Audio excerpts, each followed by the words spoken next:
Okay, I know what you're probably thinking, viewer. This game is something parents buy for their child for Christmas. How hard can it possibly be? You've absolutely lost your mind, and you probably haven't played a real shooter in your entire life. And you'd make a fair point, viewer. This game is meant to be played at a very casual level. After all, it's made by Nintendo, a family company. But once you look deeper into the other game modes and the competitive side of the community, it starts to show its layers. As for my credentials, I've been playing shooters almost my entire life, hitting pretty high ranks in most of these games. And I think I'm capable of giving you at least 3 proper reasons on why Splatoon is as hard as these other shooters if you just give me a bit of your time. If you enjoy this type of video, consider subscribing for more content. I worked pretty hard in this, and honestly, I'm very proud of how it turned out. So any support is greatly appreciated. One important aspect of any shooter is time to kill. A lot of tactical FPS have insanely fast time to kills.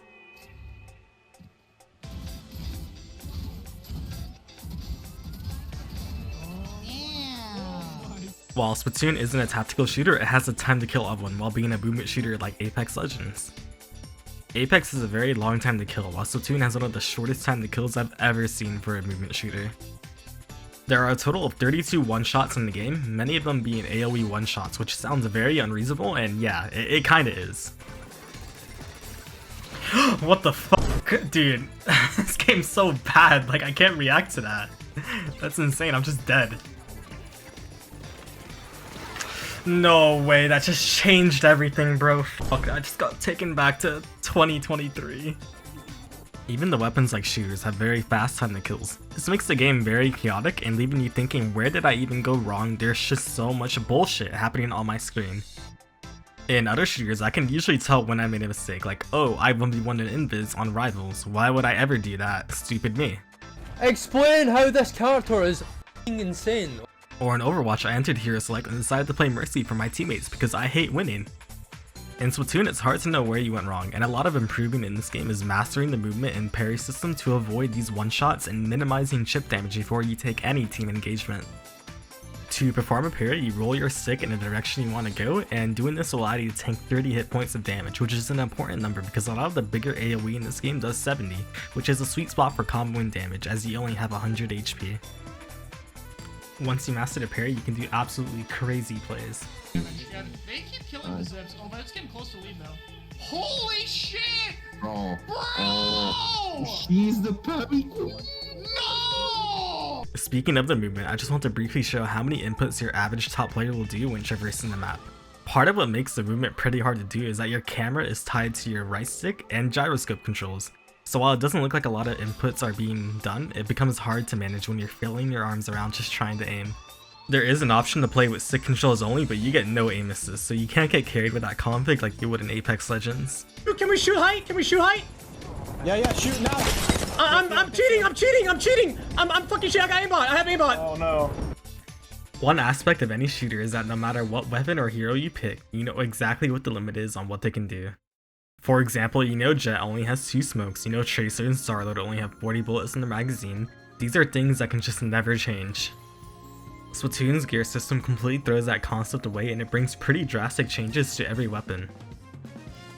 Suddenly a weapon that has slow movement can move very fast. Weapons with terrible jump shot deviation become laser beams. Some are even as drastic as hiding your trail when you move.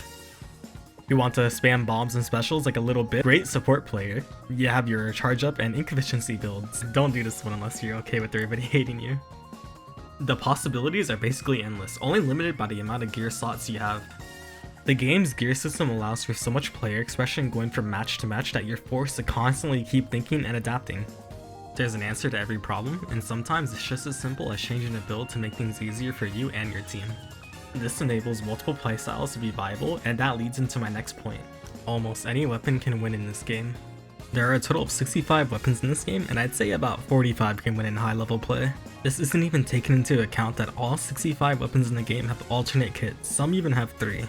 This makes the meta very unclear as it is constantly changing, so there is never one clear path to improvement. I can't say the same for other shooters like Valorant or Rivals.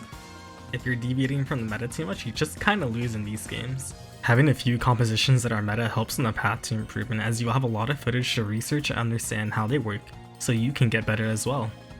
In Splatoon, everyone is constantly experimenting because there's just that many strong options.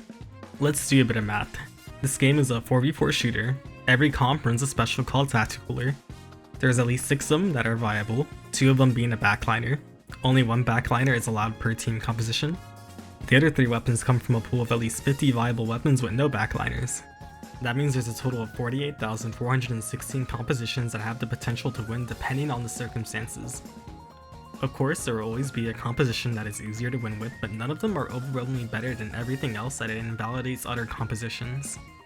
There's just so much that can be experimented with in this game, and that's more than I can say for a game like Marvel Rivals with their triple support comp every game or you lose. Okay, I know what you're thinking, viewer. This is all cool information, but your game still can't be that hard. I haven't heard of a competitive scene, so what do you mean people are constantly experimenting when there's no incentives to grind for the game? And viewer, you'd only be half right this time. The scene has been growing so much ever since the 3rd entry got released 3 years ago, and we just recently had Nintendo host the Splatoon North American League, which just got the green light for a Season 2.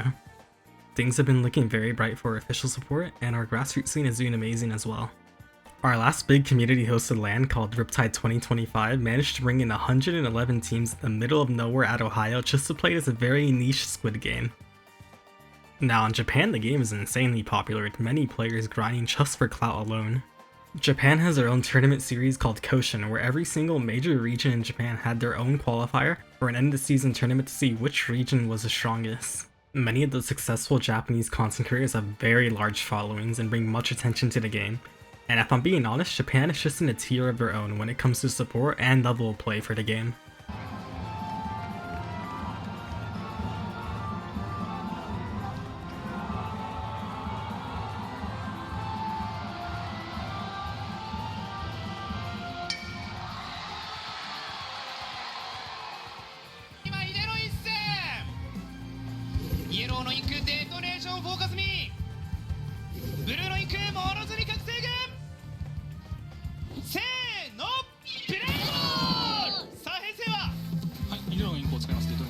Let me explain real quick why they say play ball. Basically, Splatoon was sponsored by a Japanese baseball league. And obviously in baseball, when the game starts, you say play ball. I think it's more impressive that Splatoon of all franchises got the sponsorship.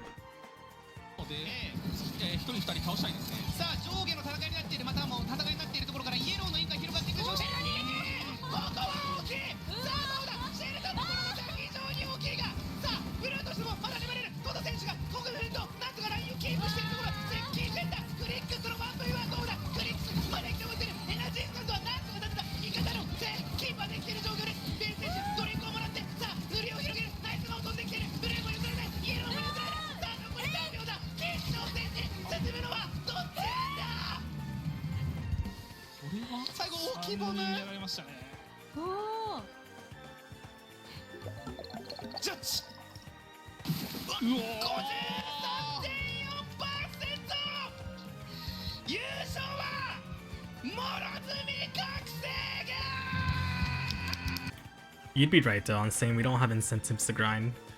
We don't have any crazy circuits with insane money prizes like VCT or ALGS, but what we do have is passion.